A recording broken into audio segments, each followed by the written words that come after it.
आदरणीय श्रोतागण, देखिए कहा है कि अनंतो वै वेदा चरैवेति चरैवेति, कि जो ज्ञान है वो अनंत है और उसको प्राप्त करते रहना चाहिए।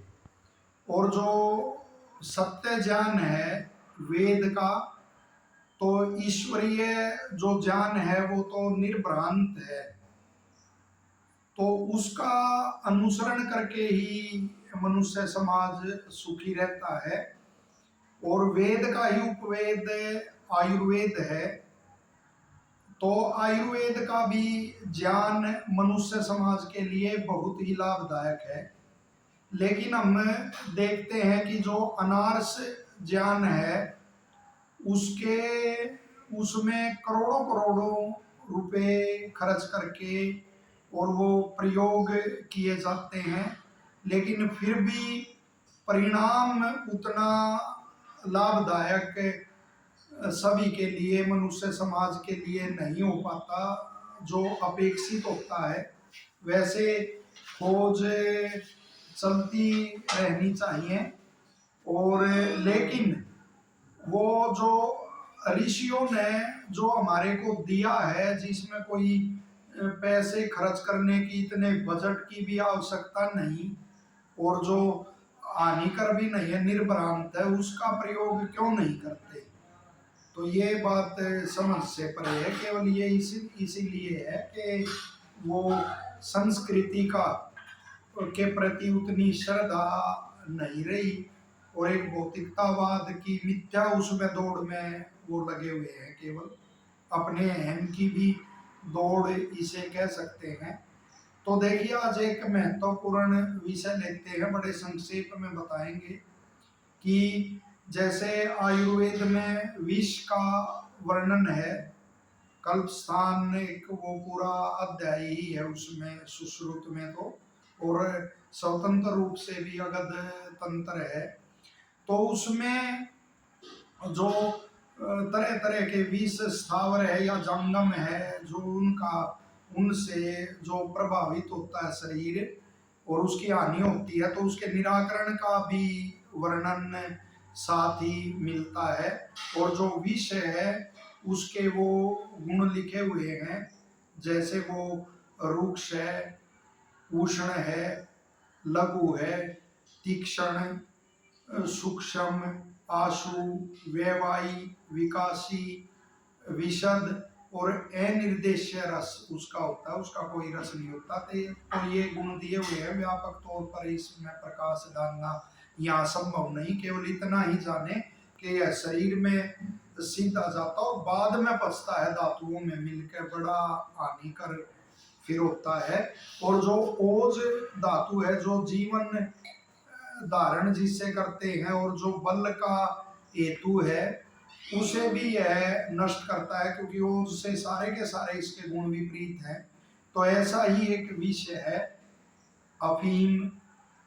तो उसका वैसे तो औषधि रूप में भी प्रयोग होता है, जैसे पानी में घोलकर और कपड़े में छानकर और फिर आग पर उसको गाढ़ा किया जाता है। और अदरक का जो स्वरस है उसकी किस भावनाएं देकर उसको शुद्ध किया जाता है, और उसका भी रोगी की क्या अवस्था है, क्या विकार है, बड़ी देखभाल से उसका औषधियों में 1/4 रत्ती और ऐसे उसका प्रयोग किया जाता है।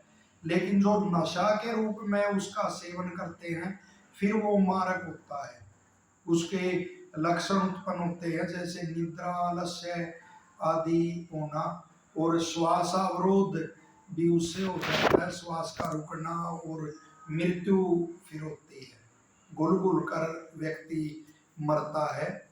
तो ऋषियों ने उसके विष के जो प्रभाव को कम करने वाले जो प्रतिविष होते हैं, उनका भी आयुर्वेद में उल्लेख है।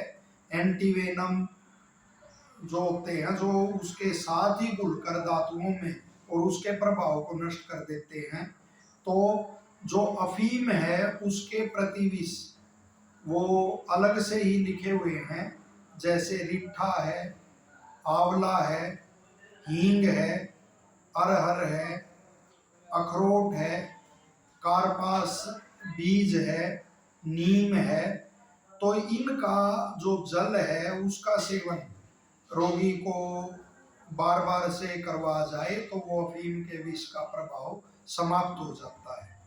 तो ये इतने वो बड़े बड़े सेंटर और वो खुले हुए हैं और वो मरीज तड़पते हैं वहाँ उनका इलाज होता है। हम ये नहीं कहते कि भाई हम ने ये बहुत सारे प्रयोग और वो किए हैं, लेकिन क्यों नहीं, जब ऋषियों ने लिखा है तो क्यों नहीं ये सुलभ वस्तुएं हैं सारी, तो क्यों नहीं इनके प्रयोग और वो किए जाते हैं और सबको करने चाहिए। चाहे आधुनिक चिकित्सा कर रहे हैं उनको भी ऐसे प्रयोग करने चाहिए। और फिर ऐसी औषधियाँ भी हैं, ऐसे औषध योग भी हैं कि कुछ दिन तक ही खिलाते रहने से वो अफीम खाना रोगी छोड़ देता है। और साथ ही जो ये द्रव्य हमने जिनका उल्लेख किया कि वो अफीम के विष को समाप्त करते हैं, उसके साथ घृत का भी वर्णन आता है। रोगी के बलाबल को देखकर उसके अवयव आदि, वो लीवर आदि और वो किडनी आदि, हृदय आदि कोई ऐसे ज्यादा विकार नहीं हुआ तो घृतपान आदि से भी, घृत का तो हर विष में आयुर्वेद में वो लिखा हुआ है, घृत का सेवन करना, घृतपान करवाना।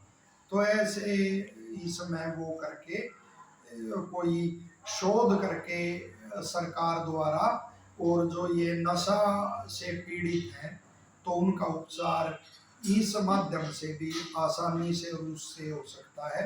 और नशा को तो छोड़ ही देना चाहिए क्योंकि ओज को नष्ट करने वाला है। तो इसका ज़्यादा से ज़्यादा जितना प्रचार किया जाए, और इसी तरह कोकीन का है या मद्य का है तो उसके भी इसी तरह प्रतिविष जो है उनका प्रयोग करवा कर और उसके दुष्प्रभाव को समाप्त करके और वो कोई ऐसी औषध आदि प्रयोग करना जिससे नशा रोगी छोड़े।